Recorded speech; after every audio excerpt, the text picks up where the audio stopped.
What's our biggest misconception about sound? Well, I think if you ask the general public, anyone, what the shape of sound is, they would probably say it's a wave. But in fact, sound is not wave-like at all. It's all audible sounds are actually spherical in form. And what we do is to take a slice through that sonic bubble so that you can actually see the interior. How this misconception about sound came about, it's not that this is a new concept. You know, physicists, acousticians all know that sound is spherical in form. The reason that this came about is essentially because of the mathematics. So the period of the vibration itself is a wave. So therefore they call it a sound wave. Whereas in fact, if you could see sound, we would not be bathed in wiggly waves going through the air, but these beautiful kaleidoscopic bubbles that would be bathing us everywhere. Lovely, that's great. Why should we care about advances in sound technology? You should care about how sound affects every one of us, because sound actually impinges on every cell in your body. So when sound approaches a body, it has to manifest somewhere in the body. The whole skin. Can we start that question again, please? Sure. Start again. Sure. Yeah. I'll phrase it a little differently. Why should the public care about advances in sound? Why should the public care about advances in sound? Because there are advances in sound currently being explored by scientists, which may well lead to medical revelations, medical miracles for the world, in which almost every disease of the body can be cured by application of sound in certain ways, certain modalities. For example, there's a scientist called Jim Jimzewski at UCLA in California that has identified that every cell in our bodies creates a sound, actually sings to its brother and sister cells. So by listening in to those sounds, we can actually detect disease, or Jimzewski can detect disease in one's body, and then by playing those sounds back to the cells, much amplified, it's possible to reharmonize the cells or even to eradicate rogue cells in the body.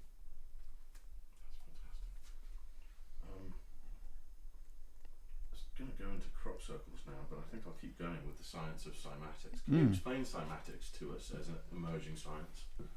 Cymatics as an emergent science is basically the means of seeing sound. You know, sound is invisible. But if we could see sound, we would be able to learn so much more about the universe and about our world. So this new science, the science of cymatics, is all about being able to see sound. And my invention, along with Eric Larson in America, we have come up with this device, the Cymoscope, that allows us to do just that. We can now see sound, we can see music, we can see sounds all around us and image them into the form of beautiful geometric patterns. Talking about these geometric patterns, does it surprise you at the level of order implicit in sound? The level of order implicit within sounds is due to the harmonic structures of sounds. You know, going right back to Pythagoras and even the ancient Egyptians, they all knew that sound and music indeed has order. And it was Pythagoras who showed us how that order exists. So in today's world, we know that harmonies create beautiful music. What is not generally known is that harmonies actually create beautiful geometry.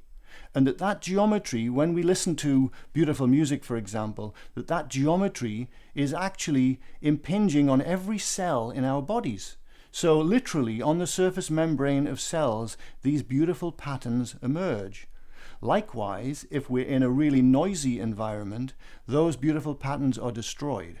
So it's quite likely that noise is actually not a healthy thing to be experiencing, whereas obviously beautiful music is entirely healthy and may well be healing us. What does that tell us about our modern society versus, let's say, Egypt? Our modern society is obviously a very noisy society. Comparing that with the days, the ancient Egyptian days, for example, it would have been intrinsically quiet. There wouldn't have been the noise that we are experiencing today. So I think that is probably why the ancient peoples focus so much on sound, whereas today we take sound for granted. It's all around us, it's noisy in the cities, and in a way we kind of close our ears to sound, don't we? But we certainly enjoy beautiful music, and we know what peace is and quiet is if we go into a park and we can experience at least some peace and tranquility. And it's certainly, in my belief, it is certainly so much more healing than a noisy environment. Let's go back to ancient Egypt for a moment. Can you talk about how the Egyptians manipulated sound? The ancient Egyptians used sound in their rituals. We know this because there was a Greek traveller called Demetrius who lived around 500 BC. There's not a lot known about him, but one of the things that Demetrius said was that in Egypt, when the priests sing the hymns to the gods, they sing the 7 vowels in due succession, and the sound of these vowels has such euphony that men listen to it instead of the flute and the lyre. Now what that means is, to me, it means that the Egyptians were using sound per se in their rituals. Not music, not words, but sounds. And why I got excited when I first came across that quote is because it meant to me that the Egyptians were actually concerned with sound, that they enjoyed sound for its own sake, beautiful sound. And therefore I became very interested in the possibility that the Egyptians were actually manipulating or designing their spaces, their ritual spaces, to be acoustically reverberant and to be acoustically pleasant. Taking that a step further, can you talk about the Great Pyramid and the incredible way that they were able to play with sound in that structure? Yes, the Great Pyramid is one of the wonders of the ancient world. In fact, it's the only one that's still in existence, of course. And so many people that go there come away with awe on their faces. And the reason is, one of the reasons is because the sound of the King's Chamber is so magnificent and awe-inspiring. And that happened for me in 1996. I visited the Great Pyramid with John Anthony West, who's an American explorer. And John was able to show us how that chamber can really thrill the senses. And the way that he did this was to get us in a group, a circular group, and we all made a sound. We toned, we made a... Good example of ancient Egyptian sound technology. The ancient Egyptian pyramid, the Great Pyramid of Egypt is one of the wonders of the ancient world. In fact, it's the only surviving wonder of the ancient world.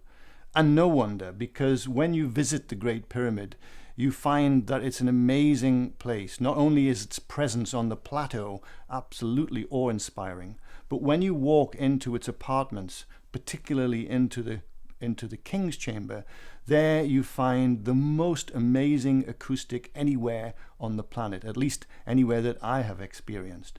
You make a sound in there and it reverberates for 7 seconds. You can drop a pin in there and hear that pin drop to the floor. Such is the acoustic of that chamber. And I actually went there in 1996 with John Anthony West, and there was a group of about 20 of us, and he asked us all to tone, to make a sound. And at first I thought, well, without telling us what note to sing at, surely it'll be a cacophony. But something miraculous happened. When we all started to make a sound, yes, for the first second or two, there was a little bit of mismatch of sound and it was a bit discordant. But suddenly, all of the sounds came together and we sang like a choir of angels, even though really none of us were actually vocalists. But the sound in there was so wonderful. And that made me think on the spot that perhaps that this chamber had actually been designed to be reverberant and to be kind to voices. Had the ancient Egyptians physically designed the chamber for that purpose? And so pretty much on the spot, I decided to go back to Egypt and to explore this possibility, to take my acoustics equipment, my test equipment, and to explore the possibility that the ancient Egyptians had designed this chamber for their sonic rituals. What do you think the purpose of those rituals would have been using sound?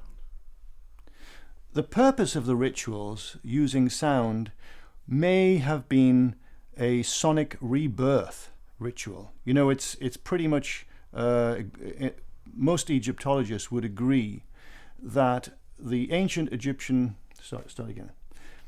most Egyptologists would agree that the Great Pyramid of Egypt, in fact all of the pyramids of Egypt, were essentially resurrection machines. They were devices by which the pharaoh's spirit or Ka could ascend to the heavens. And the Great Pyramid is perhaps the best example of all, because it has all sorts of apartments that are not seen in other pyramids. For example, in the Great Pyramid, in the King's Chamber, it has shafts that go to the outside of the pyramid. Now, these shafts have been, people have said so many things about them. They've said that they were ventilation shafts to begin with. Patently, that was not the case, because the shafts that enter the Queen's Chamber, the one beneath the King's Chamber, for example, never came into the chamber. They were held short by about 4 inches. So they could not ever have been ventilation shafts. There are many other theories concerning these shafts. For example, that they are called star shafts, meaning that the pharaoh's Ka would ascend to the stars via these star shafts, these so-called star shafts. My own theory is that these shafts are actually fallopian tubes, or at least symbolizing fallopian tubes. And the reason that I believe that is because when you look at the internal apartments of the Great Pyramid, in terms of the reproductive system of the female, all the components are there. Starting with the entrance to the Grand Gallery, which is very restricted, it's very narrow, just like the entrance to the birth canal, the vaginal entrance, as it were. When you come into the Grand Gallery, you find that the walls are corbelled. In other words, they have kind of serrations in them, just like the birth canal, just like the vagina of the female. Then when you get to the head of the Grand Gallery, you are met with something called the giant step. Now, no one has ever put forward a theory as to why the giant step exists. What is it? What's its purpose? No one has ever put a theory forward. But what if this is symbolizing the reproductive system of a female? Then we know that the giant step actually relates to the cervix projecting into the head of the vagina. Now, when you leave the giant step, you have to crouch low and you go through a narrow tunnel that enters into the King's Chamber. Now, that narrow tunnel, when you go through that narrow tunnel, you will find it has 4 arches within it. It has been assumed by Egyptologists and by many other explorers that these 4 arches actually were 4 portcullises, even though there's no real evidence that they were 4 portcullises. So that is the accepted theory. However, referring it back to the reproductive system, it just so happens that just beyond the cervix, in the female human, there are 4 fornices. These are 4 arches that lead through into the uterus, into the womb. So following through that, we then come into the King's Chamber itself. In other words, the womb of the pyramid. Now, in the Old Kingdom, the ancient Egyptians believed that Nut, the goddess Nut, was the goddess of rebirth. And so here we have a situation where we have the womb, the King's Chamber, and we have the sarcophagus in the King's Chamber. This is the granite coffin, which was believed generally to symbolize the womb of Nut. In fact, I.E.S. Edwards, the famous Egyptologist, now the late famous Egyptologist, he was the world's greatest expert on the Great Pyramid. And he said that the sarcophagus in the King's Chamber was the womb of Nut.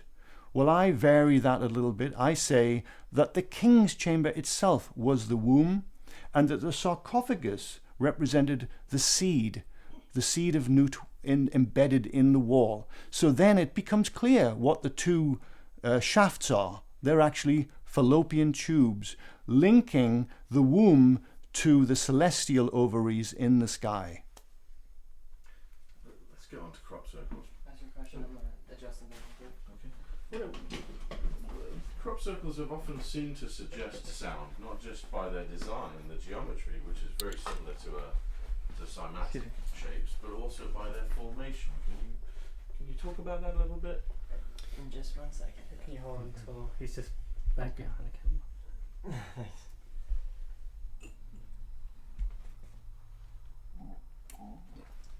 I'll ask the question. I may have lost a point there a little bit about the Egyptians. No, that's great. By the way, Stitcham has an interesting theory about those shafts also. Oh, does he?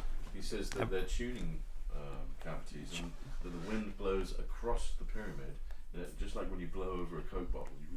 He's wrong. Okay. The reason he's wrong is because I can't remember the date now, but it was around about late 18th century. The shafts were covered by meteoric iron plates. They were blocked off, and quite naturally it would have to be. If you think about it, if those shafts ever exited the monument in ancient days, think of all the insects, the precipitation. It would rush through there and fill up the king's chamber and inundate it, basically. So yeah. Anyway. So the question is, are we good? Sorry. Yeah. The question is, crop circles. They've often seemed to reference sound, not just in their shapes, which are similar to cymoglyphs, but also perhaps in how they're formed. The whole question of crop circles in relation to sound is a really interesting question. You know, I said earlier that sound has form, sound has structure, and the whole science of cymatics is about being able to see sound. And when we compare some of the many cymoglyphs, the sound patterns that we see in the laboratory, with crop circles, we see great similarities. And of course, many people talk about the sounds that they hear when crop circles are being formed or just after they've been formed.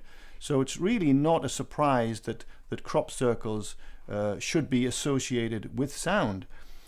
What is really interesting to me is, as I said earlier, about the spherical nature of sound, that I read in Freddie Silver's wonderful book, Secrets of the Fields, how dowsers have shown that the energy that lingers around crop circles, even after the crop circles have been made and several weeks later, dowsers can still detect this energy. And what they're saying about this energy is that it is spherical in form. So it even goes under the ground, under the crop circle, a giant sphere, if you like, hovering in the air and under the ground. And that the pattern of the crop circle itself is basically a slice through this bubble of energy. Whatever the energy is, we don't know. Now that is so similar to what I am saying about sound having spherical form, certainly in the audible realm at any rate, and that what we are doing is very similar. We're taking a slice through that sonic bubble and showing you the interior energy pattern. So there's a great similarity between modern day cymatics, this emergent science of being able to see and study sound, and crop circles. Admittedly, many crop circles are man-made. Anyone can see that. You know, you don't have to be an expert to know that that is the case.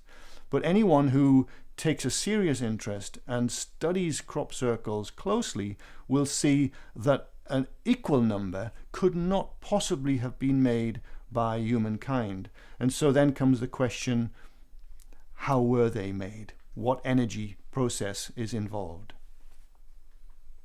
Can we talk a bit about the possibility that they are literally being formed by sound and the boundary? Remember we talked about there has to be a boundary. Charlie actually wants to talk about this, sweetheart. Yeah.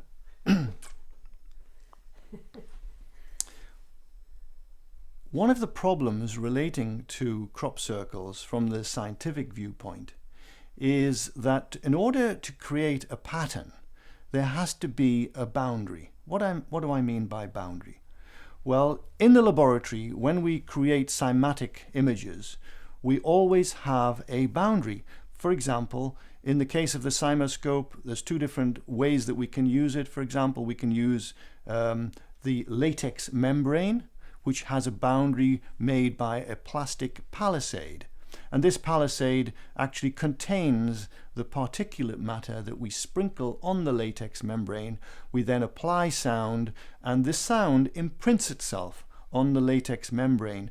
But the way it does this is that when the sound impinges on the membrane, it excites the membrane and rushes out. The sound rushes out in all directions, reflects off the boundary, and then as it returns toward the center, there are cancellations and additions of the frequencies that are being imaged in that particular instance, and they manifest as a beautiful, usually as a beautiful pattern on the surface of the membrane. But there has to be this boundary in order for there to be a reflection.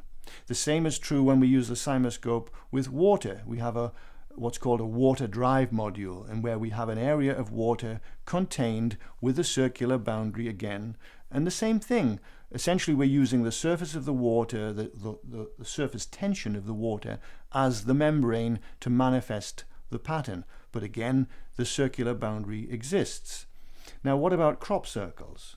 In the case of crop circles, there are no boundaries. There's no boundary condition, as it were. So how do these supernatural forces that create cymatic patterns in the crops, in the fields, how do they do that without a boundary? Well, of course, we don't know the answer to that, but what we can say is that the complexity of these patterns is such that some of them, it's obvious that they're not created by humankind, that they're created by some supernatural force, and we have to believe that these forces, these intelligences, whatever they are, have far higher technology than we have today. So I actually feel quite comfortable that this high intelligence, this force that exists in nature that we know not what it is, has far more means at its disposal than we would have today to try and replicate that with our manipulation, our rather crude manipulation of energy today. You touched on nature, so I'll carry on with it. Can you talk about some of the ways that the natural world uses sound? For instance, dolphins, whales, things of that nature. Of course, there are other aspects to nature that uses sound for imaging purposes. Just as we are imaging sounds in our laboratory, there are creatures such as dolphins and whales that also use sound for imaging, and there are also bats, of course. But interestingly, dolphins can actually take a picture in sound and send it to other dolphins. For example, if a shark or some other predator comes into their pod, into their general area where their pod exists, then one of the dolphins that might spot this shark can literally take a photo, a sonic photograph of the shark, beam it to other dolphins in that general area, and it's almost like sending an email photo, to your friends, as it were, to say, hey, I'm going to warn you about something. It's a similar kind of thing. So dolphins use sound for imaging purposes. So do whales. Whales can also see with sound and navigate with sound. But even more interesting is the fact that whales and dolphins, it's believed, communicate with sound in a similar kind of way to the way that we use words to communicate. And we are currently working with scientists in the US, headed by Jack Kasowitz. So it's a team of scientists headed by Jack, who works on a daily basis with dolphins and records their sounds, sends them back to our lab where we image them. And what we're trying to do is to create, or we will do, is to create a lexicon of dolphin picture words. These are words that actually represent a meaning in the dolphin language, and we can have a picture that means it could be a noun, it could be a verb, but ultimately we will be able to build up this lexicon and allow a conversation at some point to take place with dolphins. It seems almost like a Star Trek plot. Perhaps the crop circles are actually talking to the dolphins, because it's such a similar way of expressing, is it not? There is a similarity between dolphin language and crop circles, strange as that may seem. And where that lies is that in the laboratory, when we image sounds from the natural world, or we image, I don't know, a piano sound or any other beautiful sound, and we see that it has this lovely structure, this harmonic structure. It could be polygonal forms, it could be an octagon, a hexagon, a pentagon, whatever, but it'll have lovely little frilly bits which all represent the harmonic content of the sound. Well, when we then compare that with the sounds that dolphins make, for example, or whales, we see similarities. So in the case of a dolphin, dolphins make sound beams. They don't make sound bubbles. They make beams of sound, because at the higher frequencies that they operate their sounds, like up to 200,000 hertz, their sounds narrow down and become beam-like. And what we do is to take a slice through that beam and are able to manifest it, able to see it, and we see many of the same archetypal forms that we're seeing in music and that we're seeing in all the sounds around us, and indeed we're seeing in crop circles. Okay, moving on. Well, kind of moving on. We've actually we talked to some people who think perhaps Silbury Hill might be a proto-pyramid. You look at these stone circles, it seems like they are designed for some kind of resonance or acoustics. Could this be an ancient technology, because we see it across the globe, that we've lost, that relates to sound and its uses? My own thoughts about the ancient peoples of the world in relation to sound, we've talked about the ancient Egyptians and how I believe, in fact, that the study that I did provided strong evidence that the ancient Egyptians used sound in their rituals, and they actually designed their chambers to be acoustically resonant. But there are many other areas of the world where sound has been shown to be a valuable commodity in these ancient days. For example, there was some wonderful research done at Stonehenge in southern Britain, where scientists from Reading University showed that some of the giant stones in the center of the circle, in fact all of the giant stones in the very center of the circle, had been hollowed out, rather like kind of to create parabolic reflectors, and that when you stand in the center of that circle and make sound, that the sound comes back to you, it's reflected back to you. So there's another really good example from ancient times that the people of the day were concerned with sound for its own sake or for ritualistic sake. We don't really know, of course, because we have no way of getting back to those days. We don't have a time machine, but we can see from what they have carved out of the stones, for example, that they were concerned with sound. And then if you also look at Newgrange in Ireland, that's a wonderful mound, like this ancient mound in Ireland. In front of that mound, there's a stone that has concentric rings on it and spiral rings on it. And what are we seeing in our laboratory almost every day but concentric rings and spiral rings coming out of sounds? So again, it seems very likely that those ancient people in Ireland were also concerned with sound.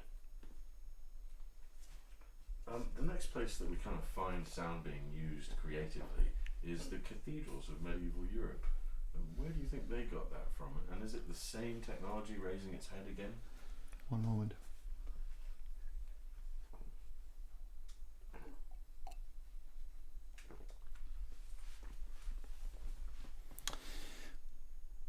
Even in medieval Britain and medieval Europe, there is strong evidence that the engineers and scientists and architects of the day had sound in mind when they created these spaces.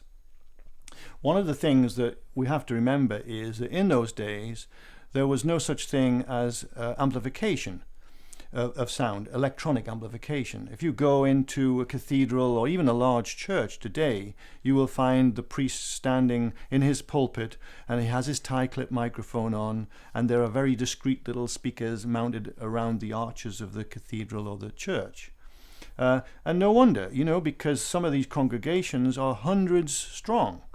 And you get people with coughs or colds, and they're sneezing and they're coughing, and of course, how are you going to hear the priest in his sermon or her sermon?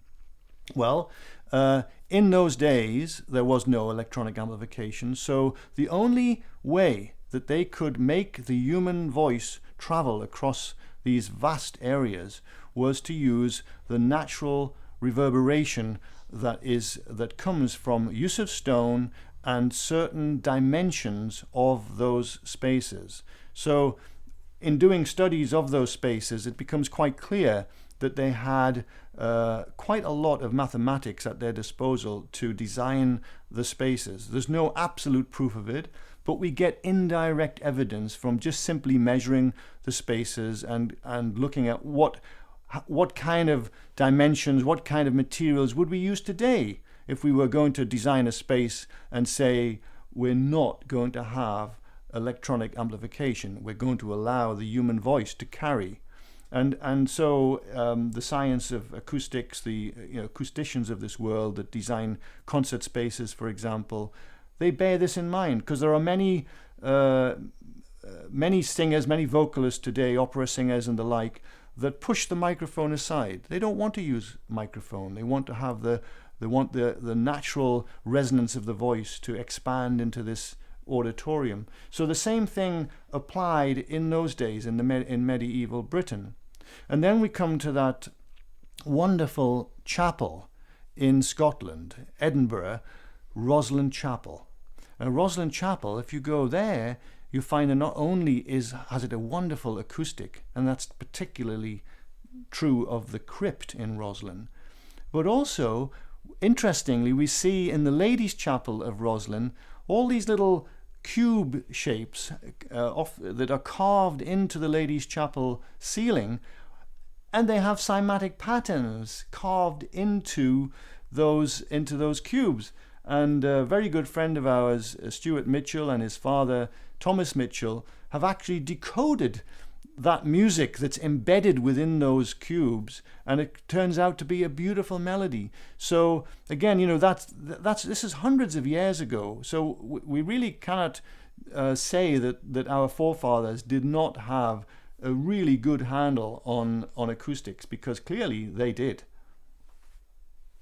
Let's move on to your theories about there's no light without sound. There is a fundamental relationship between sound and light. I'm not a religious person, but I do know that the Bible contains many prophetic words. And the very opening words of the Bible, in the beginning was the Word, is so prophetic, because of course modern science would generally, most physicists and cosmologists today would agree that sound came first in the universe. What is sound? Sound is simply the collision that occurs between any two atoms or any two molecules. And at that moment of collision between the molecules, there's two things happen. First of all, there is the passing on of data from one atom to the other. In other words, if it's vibrating at a certain frequency, it will pass those vibrations on to the atom beside it. But the other thing that happens at that very moment of collision is that the magnetic fields that surround those two atoms, they collide. And any of the viewers that have played with magnets will know that if you try to force together two like poles, like say two north poles or two south poles, you'll know that kind of spongy feeling that you get when you're trying to force them together. Well, that's exactly what the atoms themselves have around them. They have magnetic fields. You cannot force two atoms to be completely intermeshed, as it were. They will repel each other, just like two magnets do. But what happens is, at that moment of collision between the two atoms, or the two molecules for that matter, you get this passing on of data between the two the periodicities of vibration, but you also have to get a release of energy. And this release of energy takes the form of light. It's what we call electromagnetism. So it's no longer the static magnetism that surrounds the atoms. It's actually a magnetism which is modulated, which is vibrated. And where does this vibration come from? It comes from the atoms themselves that are vibrating against each other. Now this energy that's given off, this electromagnetism, doesn't want to hang around. No one knows why.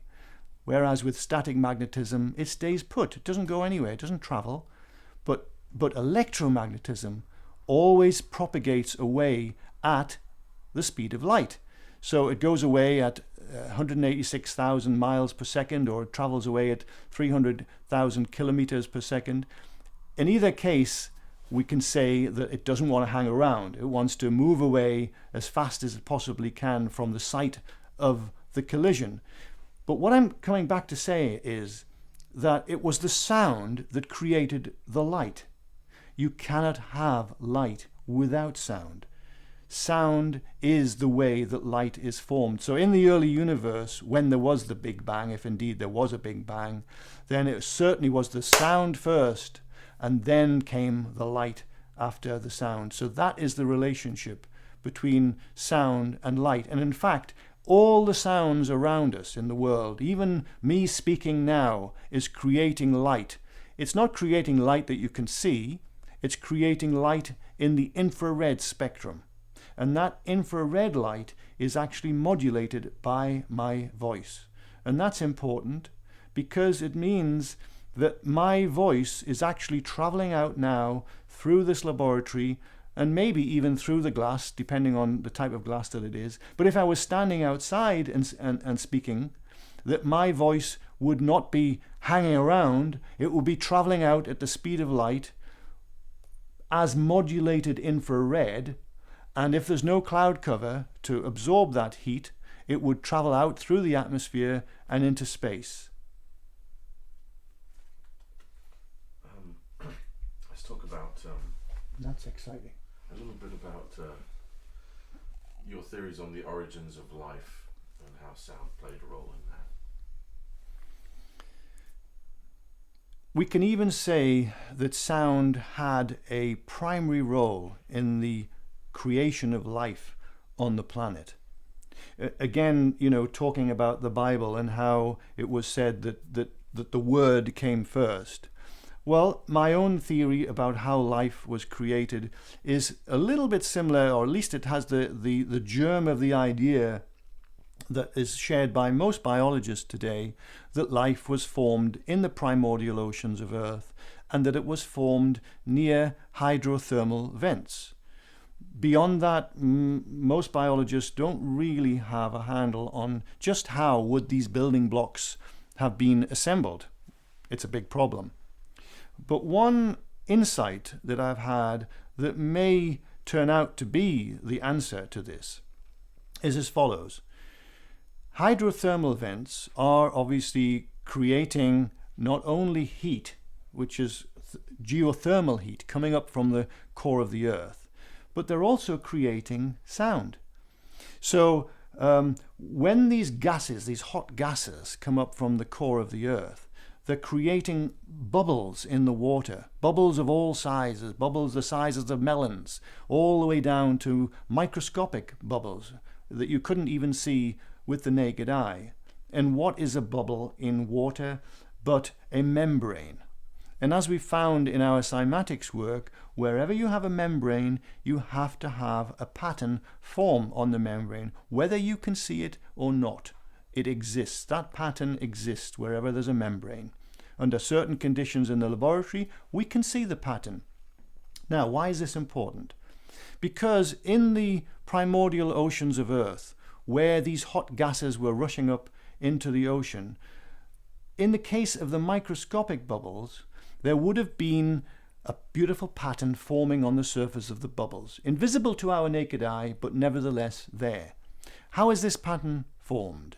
Well, the pattern consists of areas of high pressure and areas of low pressure. These are vibratory areas. So the high pressure areas are called antinodes and the low pressure areas are called nodes. Now, when the nutrients in the gases coming up from the Earth enter the ocean, where do they want to go?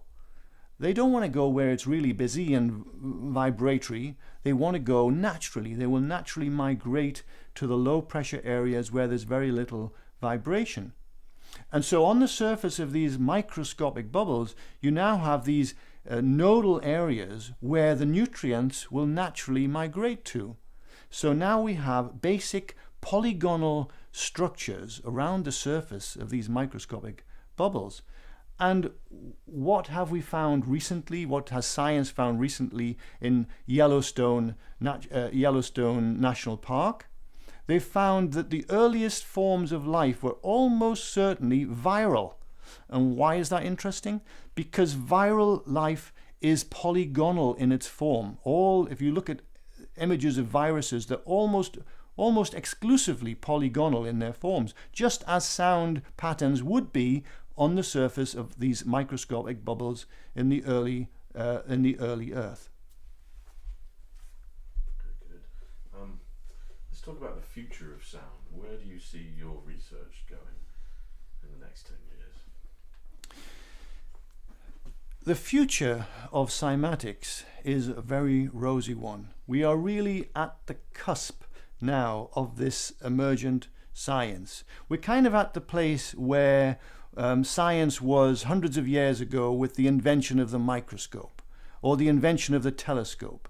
You know, before the era of the telescope, we looked at the stars every night. You know, millions of humans looked up at the heavens and couldn't fathom what they were all about. You know, we could hardly see anything with the naked eye. We didn't even know that there were other island universes, for example. We didn't know that the universe is moving apart at almost the speed of light. There's so much about the universe that we didn't know then, but we know now because of the invention of the telescope. The same is true of the invention of the microscope. Before that invention, we didn't even know that there was such a thing as a microscopic world.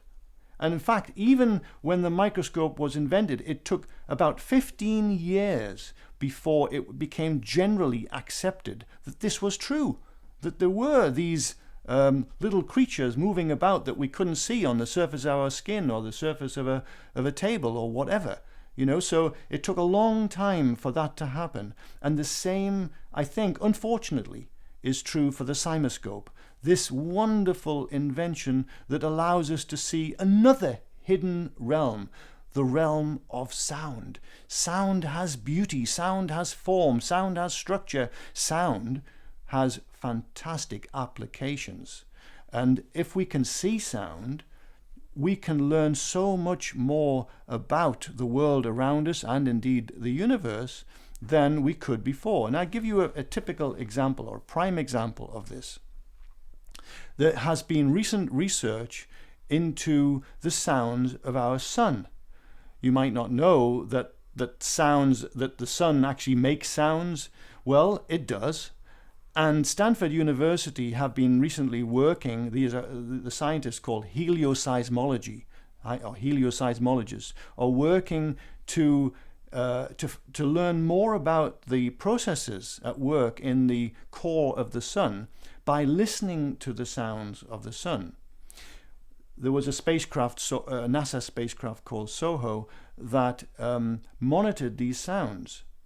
Now, from these sounds, we can, Stanford University can create computer models that show us what the sounds of the sun would look like if we could see them.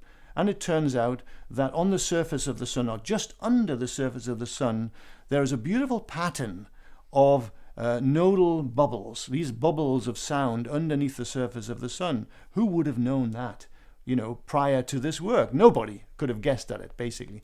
But this work has shown that is the case. Now, when we take the sounds of the sun created by or collected by the SOHO spacecraft and feed them into our CymaScope, what do we find? We find exactly the same or very, very close approximation of that same computer model showing the interior bubbles of sound inside the sun. So that's just one application, but astrophysicists are now listening to the sounds of stars. So the sounds come out in the form of modulated infrared, as I was talking about earlier, rush across space. They're collected by radio telescopes and other forms of telescope on Earth, and they can then be used to examine the atomic furnace processes that are going on in stars. So same thing again, we can look at those sounds cymatically, we can image them on the CymaScope, and we can learn so much about stars and how they are formed and their life cycles and so on, just by being able to see sound. But the applications for the CymaScope are so many, they cover all aspects of human endeavor. Kepler and Pythagoras both kind of spoke about the symphony of the spheres. Is it possible that we're looking at the actual fabric of reality when we look at sound through your machine? The fabric of reality relates to the vibrational periods of all the atoms that form the matter of our bodies and the matter, in fact, of all objects around us. So everything comes back to vibration. There can be no matter in the universe without vibration. And the science of cymatics is the only device, the only tool that we have at our disposal currently that allows us to see those vibrations within matter. So, and of course, when we can see something, you know, the visual cortex of our brains is far more powerful than any other part of the brain. You know, people say that seeing is believing. Well, there's some truth in that. You know, if we can see something, we can generally understand far more about it than we can, say, with our hearing. So again, the science of cymatics can help us to unravel the mysteries of matter itself. Matter is a complex overlay of frequencies, layered one upon the other, frequency upon frequency, all interlaced, intertwined together. And this wonderful tool of cymatics allows us to help unravel that mystery of vibration. Okay, those are my questions. Wow. Yes, I do. Something that will really help us with the footage we took earlier is if you would go ahead and just take us through the brass plate, and then take us through just the basics of your machine. Of the CymaScope. Mm-hmm. Pretty much, you did that earlier today, but Yeah. we'd like it also in the formal interview. Okay, so you want to talk about the brass plate? Yes, when you're First. describing how it works and the vibration, everything, pretty much, yeah. So, sweetheart, you were saying about the brass plate that we shouldn't mention the deformity of the plate or anything? No, I don't think so. Okay. I think you could talk about Just nodes imprinting. and antinodes Yeah. to kind of help people understand. I think that deformity Okay. just takes it too far for All right. the lay audience. Mm-hmm. Okay. Are you ready? Yes. Okay.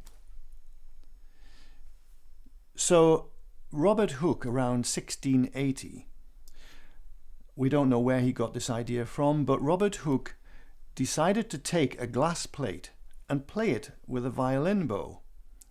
We don't know why he did this, but he did it. And the wonderful thing that happened when he sprinkled sand on this glass plate was that beautiful patterns began to emerge. It seemed to be a way of seeing sound. So about 120 years after Robert Hooke, maybe the next gentleman I'm going to talk about, Ernst Chladni, maybe he saw Robert Hooke's books, you know, his notes. We don't really know where Ernst Chladni got his inspiration from, but Ernst Chladni, let's start all that again, please. Sorry about that. No worries. Getting tired, aren't you, sweetie? I am. Okay. I'm going to scrub Robert Hooke. I'm just going to go straight into Chladni. I would too. Great, thank you. People haven't heard of Hook. No, they haven't heard of him. Poor man. Okay. So one of the most wonderful inventions that have ever come into this world is the Chladni plate. Chladni spelt C-H-L-A-D-I. E-D. You are getting tired. I am getting tired. Start again. Okay, start again. One of the most wonderful inventions to come into this world is the Chladni plate, named after Ernst Chladni.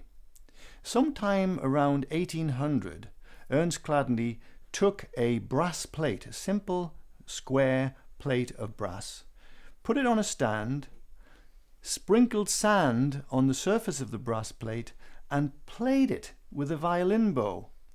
We think he got his inspiration from earlier scientists, but we're not really certain. But what we are certain about is that this was a sensation in Europe.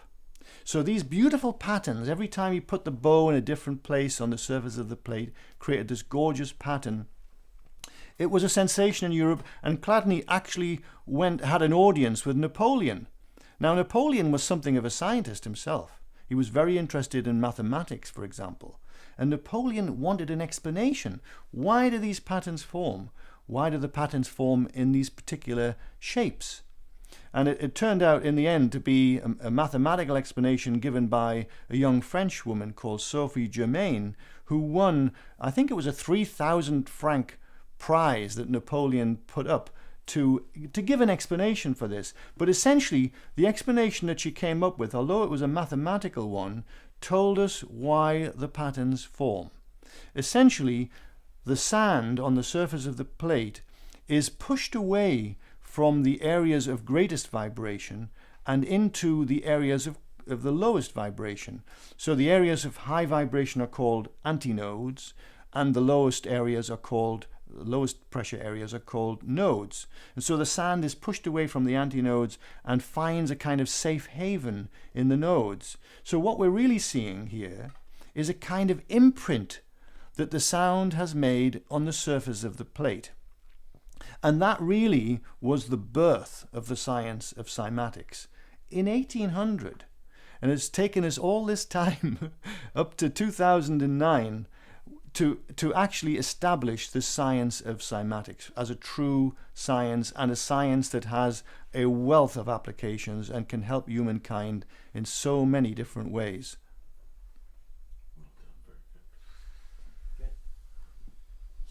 Cymoscope and a wrap. Yeah, Okay. that sounds good. You're almost there. Oh, great. And when mentioning the design, the sacred geometry point is a really great one to throw in. Yeah. Okay. Yeah, great. Okay, I think I know where to start. So I mentioned earlier about going to Egypt in 1996 and meeting John Anthony West and deciding to do my own research in the Great Pyramid to see if the ancient Egyptians really had designed the space to be acoustically resonant and indeed for ritualistic purposes. And I concluded, after a lengthy study, that indeed they had designed the space to be acoustically reverberant, acoustically resonant. One of the techniques that I used was to use cymatics, the emergent science of cymatics, to study the granite sarcophagus, this 3.7 ton block of granite that had been hollowed out. So the way I did this was to stretch a membrane, this was a PVC membrane, across its open top, and to weight it around its perimeter with 43 bags of sand, little bags of sand, each with an even amount of sand in them to give an even torsion across the surface of the sarcophagus. And then I sprinkled sand on the surface of the membrane and switched on the oscillator. This is an electronic tone generator, which was producing sound inside the sarcophagus. So now patterns began to emerge on the surface of this membrane, and some of the patterns were so amazing that the antiquities inspector who was with me at the time, who had been leaning up against the south wall, kind of absent-mindedly filing his nails and looking across at this barking mad Englishman, you know. But he didn't really care because, you know, he'd had a lot of money had been paid for this research and so on. Anyway, when these patterns started to emerge on the surface of the membrane, he rushed across and he said, how you do that? How you do that? And what he was referring to is that ancient Egyptian hieroglyphs were starting to appear on the surface of this membrane, right? So I was as astounded as he was, and I had to shrug my shoulders and say, I don't know how that's happening, but it's happening. Bearing in mind that I had simply used this device, this cymatic device, to study the inherent resonances in that granite sarcophagus. So really that's a long story, you know, why I believe that there are hieroglyphs in that ancient box, embedded within the granite, as it were. It's a long story, so we'll save that for another day. But what I would just like to say is that cymatics is this wonderful tool that allows us to explore in the visual realm any kind of resonance that is inherent within a given body or a given system. And I've forgotten your question. What was your question? You got Describe- sidetracked. I got earlier. sidetracked. Yeah, describe your machine. Describe the And how, cymoscope. just, Okay, I tell you the reason that I just told you all that I've just told you there now. Okay. So where this leads is that it was in 1996 and 1997 that I first used the science of cymatics to help unravel some mystery or some problem. And from that, I knew that cymatics would be or would become a powerful new tool for science. And that is why I then spent a long time trying to find a way to create a machine that would do just that, that would allow sound to become visible. And so I invented a very basic cymoscope. It wasn't very pretty to look at. It was kind of like the Model T Ford of cymoscopes. But ultimately, it did work. And I gave this machine, or I sent this machine, to a young engineer, design engineer in the USA called Eric Larson. And Eric is an absolute genius when it comes to design of structure. And Eric took my Model T Ford, engineered it to sacred geometry proportions, and gave me back the Ferrari of cymoscopes. Our cymoscope now is beautiful to behold. And someone once said of it, it looks like a temple. Well, that's really no accident. It looks like a temple because it is designed to sacred geometry proportions. But just talking about the basic elements of the cymoscope, it's a really simple device. At the very lowest level of the cymoscope, we have a low-frequency transducer. This is, for all the world, a loudspeaker that produces low-frequency sound. And then above that, we have what we call the resonating chamber. And then at the top of the resonating chamber, we have a latex membrane stretched to a very precise tension, and that is a great key to the success of imaging sound on the surface of a membrane, that the membrane must be at a precise tension, and it must also be very evenly tensioned. You can't have more tension on one side than the other, for example, otherwise your image will clearly be distorted. So then we have a device which allows that tension to be very evenly distributed. Then above that we have something called the palisade. The palisade is simply a way of containing the particulate matter that we sprinkle on the membrane, which is the revealing medium. This is how we're able to see sound. You know, if you were to look at the latex membrane when we are creating sound, you would see it moving a little bit, sure, but you wouldn't see any pattern, because the naked eye does not have that facility to see the slight undulations, the imprint, in other words, that the sound is making on the surface of the membrane. So by sprinkling sand on, or some other fine powder, we're able to physically see that pattern emerge on the surface of the membrane. Then above the palisade, we have the area where other forms of module can be added. For example, the water drive module. And whereas sand can reveal structure in sound, water can reveal it with far more detail. So now we are talking about the surface tension of water. You know, it's a membrane. The surface tension of water is like a membrane. It is a membrane of a type. And when sound impinges upon that surface tension of water, we get that imprint reveals itself in great detail, far more detail than you would ever see with sound. And it's not even two-dimensional. It has depth. You know, when you focus your camera down onto the surface of the water, you're not just seeing that first surface. You're looking into the depth, and you're seeing how the sound is organizing the water, even at quite depth, so quite a few millimeters of depth. So you're seeing structure that's almost three-dimensional with the CymaScope. And one day we will actually create a three-dimensional CymaScope. You want to talk about the trilling, Charlie? Okay. Yeah, sure. Let's just say a brief word then. The trilling sound that is often seen and heard in real formations, real crop circles. When we played that through the CymaScope, what did you see, and was it interesting to you? Can you remember?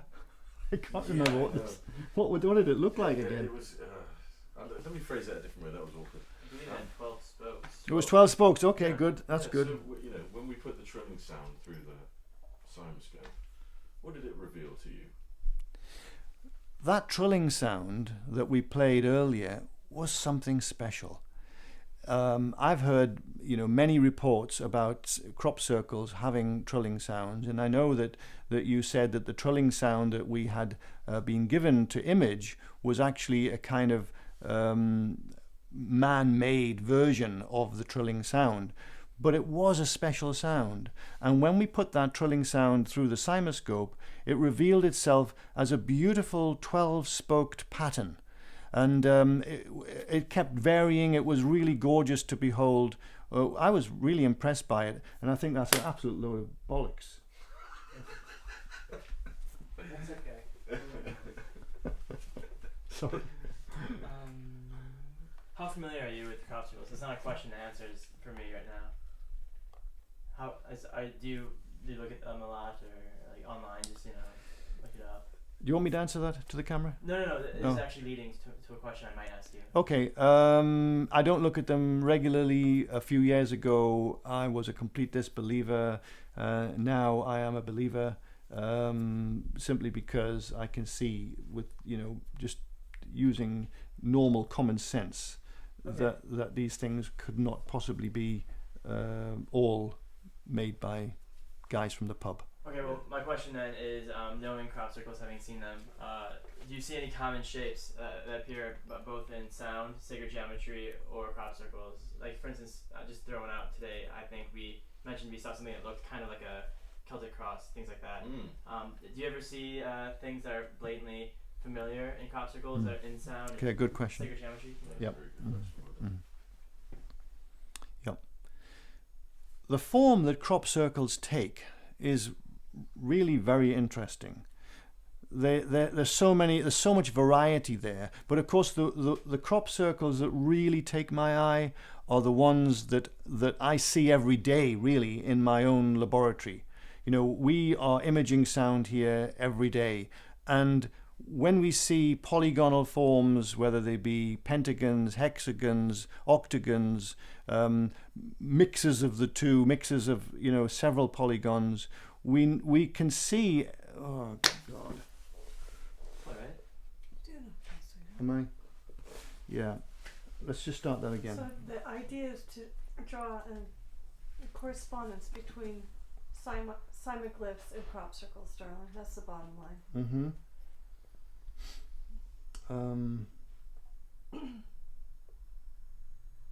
Okay, start again. Okay.